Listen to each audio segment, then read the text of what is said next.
Warning signs exhibited by gunman Nicholas Cruz going unheeded in the Stoneman Douglas High School shooting.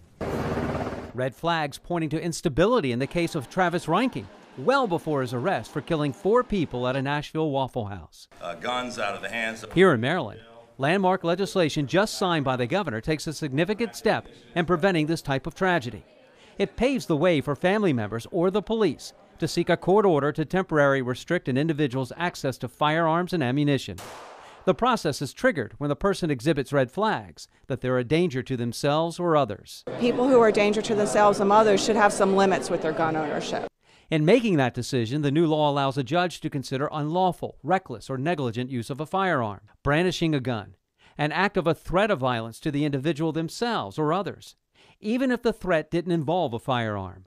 The judge can also consider drug or alcohol abuse as well as the time frame of any of the alleged activity occurred. This bill has due process strung throughout it. There'll be articulation before a judge, there'll be a standard of proof, there'll be quick and expedient hearings. The judge may issue a lethal violence protective order in which the individual must surrender firearms to law enforcement for a period of time. The guns will only be given back if the person is no longer considered a danger to themselves or others, and they still can rightfully own a gun. The bill has a provision if the individual is no longer eligible to own or possess a firearm, they may sell the title to a licensed dealer or have the weapon destroyed. Supporters are hoping this becomes a national model. In Annapolis, David Collins, WBAL TV 11 News.